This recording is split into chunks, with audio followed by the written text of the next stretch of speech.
നമസ്കാരം. മണി ന്യൂസിൻ്റെ പുതിയ പതിപ്പിലേക്ക് എല്ലാ പ്രേക്ഷകർക്കും സ്വാഗതം. കാലത്തിനൊത്ത് നീങ്ങിയില്ലെങ്കിൽ ഇന്നത്തെ കാലത്ത് വിനോദസഞ്ചാര മേഖലയ്ക്ക് പിടിച്ചു നിൽക്കാനാകില്ല. വിനോദസഞ്ചാരികളെ ആകർഷിക്കുന്നതിനും ഇതേ തന്ത്രങ്ങൾ ആവിഷ്കരിക്കേണ്ടതുണ്ട്. സോഷ്യൽ മീഡിയയിലൂടെ വിനോദസഞ്ചാര മേഖലയുടെ പ്രചരണത്തിന് പുതിയ വഴികൾ തേടുകയാണ് കേരളത്തിലെ ടൂർ ഓപ്പറേറ്റർമാർ.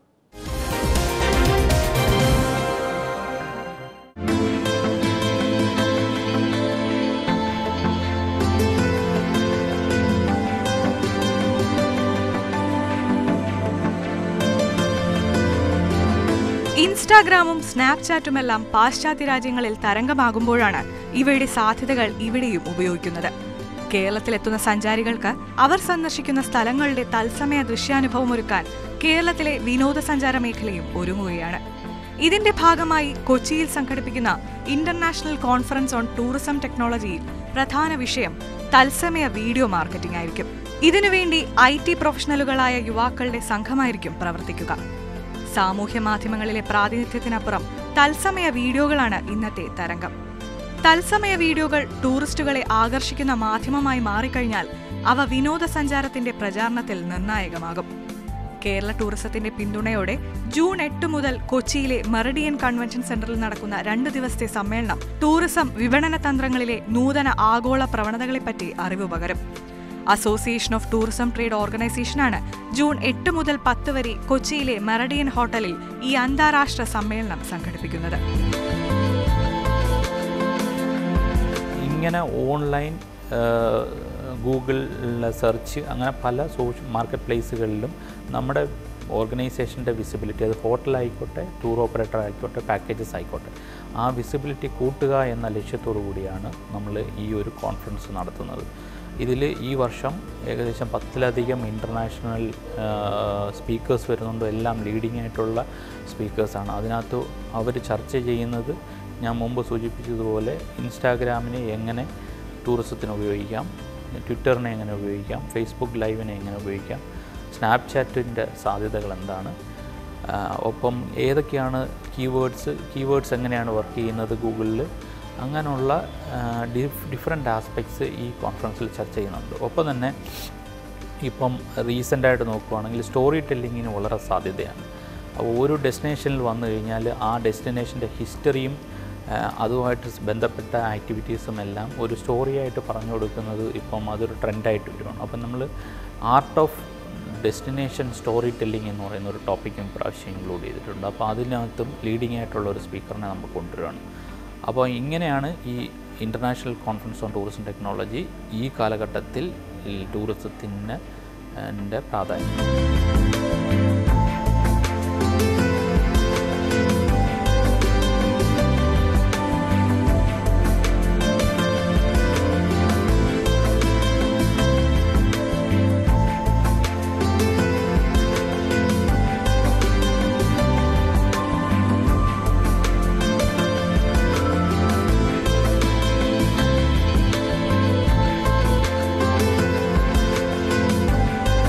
അന്താരാഷ്ട്ര സമ്മേളനത്തിന്റെ മുന്നോടിയായി കഴിഞ്ഞ ഡിസംബറിൽ വെള്ളത്തിനടിയിലുള്ള ദൃശ്യങ്ങൾ ഉൾപ്പെടുത്തി ബീച്ച് റിസോർട്ടുകളെ പരിചയപ്പെടുത്തുന്ന വീഡിയോ ഇറക്കിയിരുന്നു. കോവളം ബീച്ചിന്റെ തത്സമയ വീഡിയോ ലോകമെമ്പാടും 25 ലക്ഷം പേരാണ് കണ്ടത്. ഈ ഉദ്യമം വൻ ഹിറ്റായെന്നു മാത്രമല്ല, ലോകത്തെ നിരവധി പ്രേക്ഷകരെ ആകർഷിക്കുകയും ചെയ്തു. യാത്ര പുറപ്പെടും മുമ്പ് തങ്ങൾ സന്ദർശിക്കാൻ പോകുന്ന സ്ഥലങ്ങൾ മനസ്സിലാക്കാൻ സാധിക്കുന്ന സംവിധാനം സഞ്ചാരികൾക്ക് ഏറെ ഗുണകരമാകും.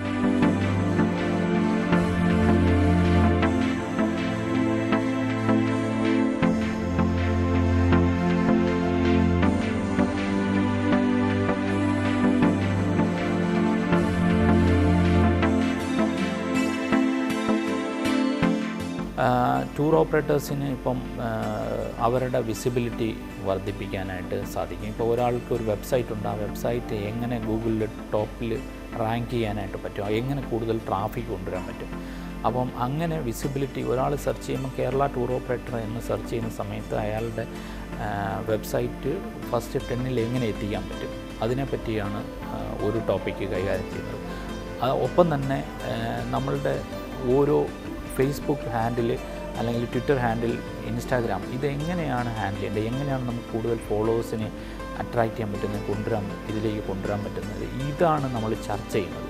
ടൂർ ഓപ്പറേറ്റേഴ്സിനെ സംബന്ധിച്ചിടത്തോളം അവരുടെ പാക്കേജുകൾ കറക്റ്റ് റൈറ്റായിട്ടുള്ള ഓഡിയൻസിൻ്റെ ഇടയിൽ എങ്ങനെ കൊണ്ട് എത്തിക്കാമെന്ന് നമ്മൾ ഈ ഓരോ ടോപ്പിക്സിലും ഡിസ്കസ് ചെയ്യുന്നുണ്ട്. അത് തീർച്ചയായിട്ടും ടൂർ ഓപ്പറേറ്റേഴ്സിനെ സംബന്ധിച്ച് വലിയൊരു സാധ്യതയാണ്. ഒപ്പം ഇതിനകത്ത് ഒരുപാട് ഔട്ട് ഓഫ് ഇപ്പം കേരളത്തിന് പുറത്തുള്ള പല ടൂർ ഓപ്പറേറ്റേഴ്സ് ഇതിനകത്ത് പങ്കെടുക്കുന്നുണ്ട്. മാൽദീവ്സിൽ നിന്നുള്ള ഗസ്റ്റ് ഹൗസ് ഓണേഴ്സ് പങ്കെടുക്കുന്നുണ്ട്. അപ്പോൾ ഇവിടെ ഒരു നെറ്റ്വർക്കിങ്ങിൻ്റെ സാധ്യതയുണ്ട്. പരസ്പരം അങ്ങോട്ടും ഇങ്ങോട്ടും ബിസിനസ് ചർച്ച ചെയ്യാനുള്ള ഒരു അവസരവും ഈ ഒരു കോൺഫറൻസിലൂടെ നൽകുന്നുണ്ട്.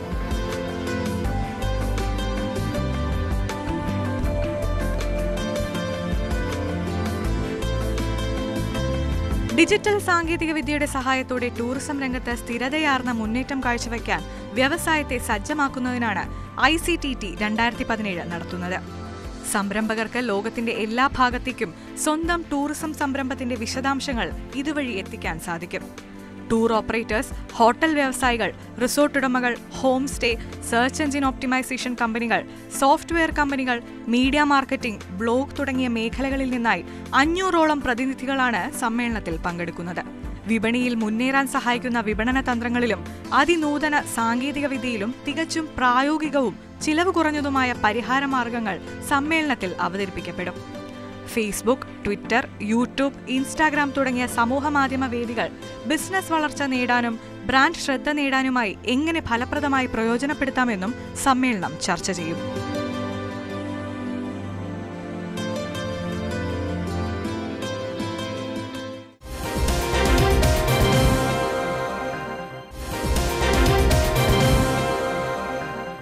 ചക്കയുടെ ഔഷധഗുണവും ലഭ്യതയും കേരളത്തിന് മുന്നിൽ വിപുലമായ വ്യാവസായിക സാധ്യതകളാണ് തുറന്നിടുന്നത്. ഇടിച്ചക്ക മുതൽ മൂല്യവർദ്ധിത ഉൽപ്പന്നങ്ങൾ വരെ സ്വദേശത്തും വിദേശത്തും വിറ്റഴിക്കാവുന്ന വ്യവസായ സംരംഭങ്ങൾക്ക് വലിയ സാധ്യതകളാണ് ഉള്ളത്. ചക്ക വൈനിൻ്റെ വിപണന സാധ്യതകളും സർക്കാരിൻ്റെ മുന്നിലുണ്ട്.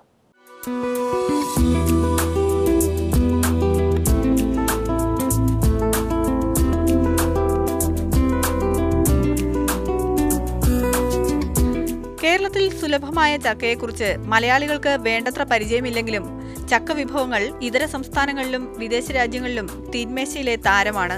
ചക്കപ്പുഴുക്കും ചക്ക ചിപ്സും ചക്കപ്പഴവും മാത്രമായി ഒതുങ്ങുന്നതല്ല പ്ലാവിൻ്റെയും ചക്കയുടെയും വിശേഷങ്ങൾ. ചക്കയ്ക്ക് വിപണന സാധ്യത തുറന്നിട്ടുകൊണ്ട് നിരവധി സാങ്കേതിക വിദ്യകൾ ഇന്ന് ഉയർന്നു വന്നിട്ടുണ്ട്. പച്ച ചക്കയ്ക്കും പാകപ്പെടുത്താൻ ഉണക്കി സൂക്ഷിക്കുന്ന ചക്കയ്ക്കും വൻ ഡിമാൻഡാണ് വിദേശത്തുള്ളതെന്ന് ഇത് സംബന്ധിച്ച് ഗവേഷണം നടത്തി സാങ്കേതിക വിദ്യ ഉത്പാദിപ്പിക്കുന്ന പത്തനംതിട്ട തടിയൂരിലെ കൃഷി വിജ്ഞാൻ കേന്ദ്രത്തിലെ വിദഗ്ധർ പറയുന്നു. കൃഷി വിജ്ഞാന കേന്ദ്രം പ്രവർത്തനം തുടങ്ങിയ സമയത്ത് ഒരു ഗാർഹിക അടിസ്ഥാനത്തിലാണ് ചക്കയെ സംസ്കരിച്ചു വന്നത്. എന്നാൽ വർഷങ്ങൾ കഴിയുമ്പോൾ കൃഷി വിജ്ഞാന കേന്ദ്രത്തിന് മനസ്സിലായ ഒരു കാര്യം, ഒരു ഇത്രത്തോളം പ്രൊഡക്ഷൻ ഒരു സീസണൽ ഗ്ലട്ട് അല്ല ആ ഒരു സമയത്ത് കിട്ടുന്ന ചക്കയെ ഗാർഹിക അടിസ്ഥാനത്തിൽ നിന്നാൽ അതിനെ നമുക്ക് ആ നഷ്ടം ഒഴിവാക്കാൻ സാധ്യമല്ല കാർഷിക സമൂഹത്തിൻ്റെ.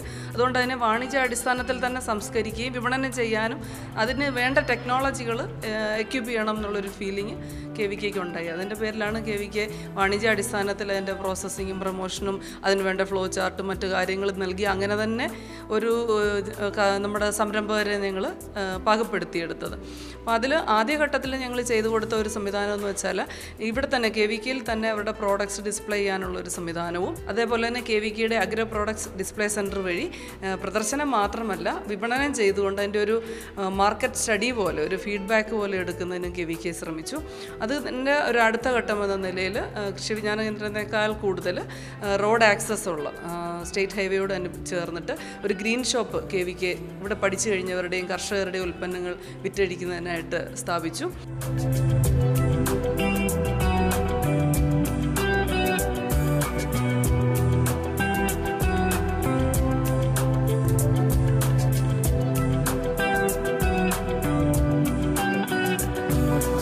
ചക്കയുടെ വിവിധ ഉൽപ്പന്നങ്ങളുമായി നടക്കുന്ന മേളകളാണ് ചക്കയുടെ പ്രചരണത്തിൽ മുൻപന്തിയിലുള്ളത്.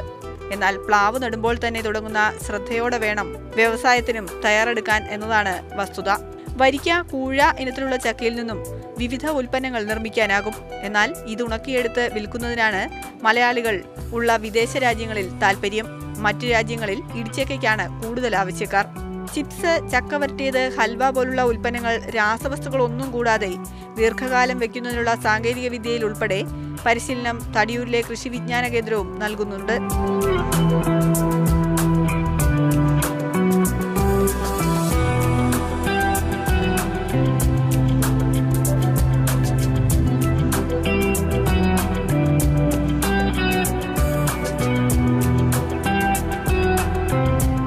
വിദേശ കൺസ്യൂമേഴ്സിനെ കണക്കാക്കുകയാണെങ്കിൽ അല്ലാത്തവരാണെങ്കിൽ അവർക്ക് ഇടിച്ചക്ക സ്റ്റേജ് ഭയങ്കര ഒരു ഹോൾസം ഫുഡായിട്ട് അവർ കണക്കാക്കുന്നുണ്ട്. അപ്പോൾ അതിനൊരു ഡിമാൻഡുണ്ട്. അതുപോലെ തന്നെ മലയാളി എവിടെയുണ്ടോ അവിടെയെല്ലാം ചക്കക്കുരു ഉണങ്ങിയതിനും പച്ചച്ചക്ക ഉണങ്ങിയതിനും ഡിമാൻഡുണ്ട്. ഇതിന് മൂന്നിനുള്ള ഗുണമെന്ന് വെച്ചാൽ ഇതിൻ്റെ പ്രിസർവേഷനിൽ യാതൊരു അഡിറ്റീവ്സോ സിന്തറ്റിക് പ്രിസർവേറ്റീവ്സോ ഒന്നും നമ്മൾ യൂസ് ചെയ്യേണ്ട ആവശ്യവും കൂടിയില്ല. അപ്പോൾ അങ്ങനെ തന്നെ നമുക്ക് വിപണിയിൽ കൊടുക്കാൻ പറ്റും. അപ്പം ഈ പറഞ്ഞ പോലെ ഡയബറ്റീസിനും മറ്റ് രോഗങ്ങൾക്കും ക്യാൻസറിനെ പ്രതിരോധിക്കാൻ സീഡ് അങ്ങനെയൊക്കെ കുറേ ഓപ്ഷൻസ് വന്നിട്ടുണ്ടല്ലോ. അപ്പോൾ ഈ സീഡിൻ്റെ പ്രീ ട്രീറ്റ്മെൻറ്റൊക്കെ നമ്മളിവിടെ ചെയ്യുന്നുണ്ട്. അങ്ങനെ ചെയ്ത് കഴിഞ്ഞാൽ ഈ പറഞ്ഞ പോലെ അതിലുള്ള ഹസാർഡ്സും എല്ലാം ഒഴിവാക്കി ഒരു സേഫായിട്ട് കൊടുക്കാൻ പറ്റുന്നുണ്ട്. ഇതിന് മൂന്നിനുമാണ് ഏറ്റവും കൂടുതൽ. പിന്നെ പഴുത്ത് കഴിയുമ്പോൾ കൂഴയാണ് ഏറ്റവും പ്രശ്നക്കാരൻ.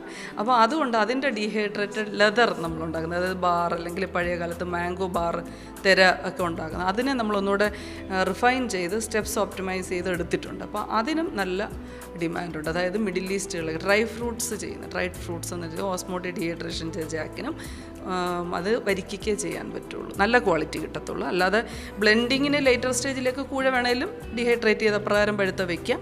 പക്ഷേ കൂഴ നമ്മൾ അല്ലാതെ തന്നെ ഏത് സ്റ്റേജ് വേണേലും അതിൻ്റെ പൾപ്പ് എടുത്തിട്ട് അത് ഡീഹൈഡ്രേറ്റ്, അതാണ് നേരത്തെ പറഞ്ഞ ലെതർ എന്ന് പറയുന്നത്. അപ്പോൾ ഇത് ഈ പറഞ്ഞ രണ്ടെണ്ണം, ഈ 5 എണ്ണവും നമ്മുടെ കോർ ടെക്നോളജി, അതായത് ഇടിച്ചക്ക മുതൽ പഴുക്കുന്നവർ, ഈ 5 എണ്ണത്തിനും വിപണിയിൽ ഡിമാൻഡുണ്ട്. ഡ്രൈഡ് ഫ്രൂട്ട്സ് മാർക്കറ്റ് ചെയ്യുന്നവരിലാണ് ഡ്രൈഡ് ഫ്രൂട്ട്സ് മാർക്കറ്റ് ചെയ്യുന്നവരാണ് പഴുത്ത ചക്ക വരിക്കയും കൂഴയും ഉണങ്ങുന്നതിന് കൂടുതൽ ഡിമാൻഡ് പറയുന്നത്.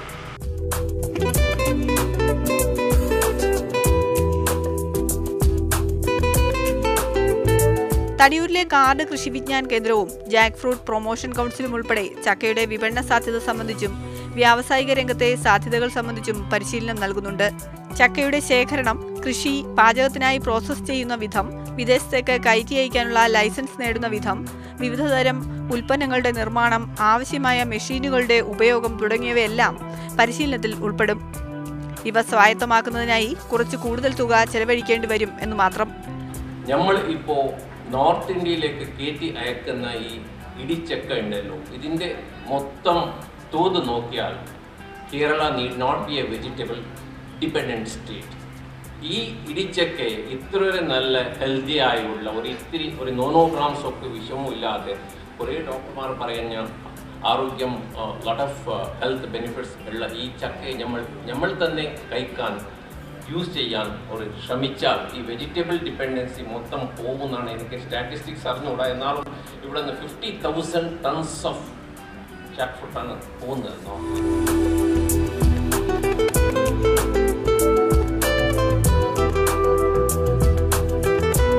കേരളത്തിൽ അടുത്ത കാലത്ത് പച്ചച്ചക്ക കിലോയ്ക്ക് 15 രൂപ നിരക്കിൽ ഒരു ചക്കയ്ക്ക് 300 രൂപ വരെ വില ലഭിക്കുന്നുണ്ട്. കൂഴിച്ചക്കയ്ക്കും 300 രൂപ വരെയാണ് വില. 300ഓളം വിഭവങ്ങൾ ചക്ക കൊണ്ട് നിർമ്മിക്കാനാകും എന്നതും പലർക്കും അറിയില്ല. ചക്കയുടെ പാരമ്പര്യ ഉൽപ്പന്നങ്ങളും പുതിയ ഉൽപ്പന്നങ്ങളും വിപണിയിൽ ഇടം പിടിച്ചു കഴിഞ്ഞു. ചക്ക ഐസ്ക്രീമും അച്ചാറും മിക്സ്ചറും, chilli, jackfruit, pulp, jam തുടങ്ങിയവയ്ക്കാണ് ഇപ്പോൾ ഡിമാൻഡ്. എന്നാൽ ചക്ക വൈനാണ് നിലവിൽ ഏറ്റവും കൂടുതൽ സാധ്യത കൽപ്പിക്കുന്നതെന്ന് jackfruit promotion council general secretary L Pankajakshan അറിയിച്ചു.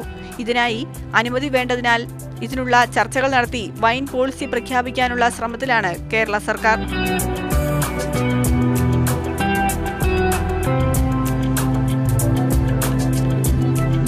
കാലാവസ്ഥയെ അതിജീവിക്കാൻ കഴിവുള്ള സസ്യമായ ഔഷധ മൂല്യമുള്ള പ്ലാവും ചക്കയും കേരളീയരുടെ മികച്ച വരുമാന മാർഗമായി അടുത്ത കാലത്ത് തന്നെ മാറും എന്നതിൽ തർക്കമില്ല.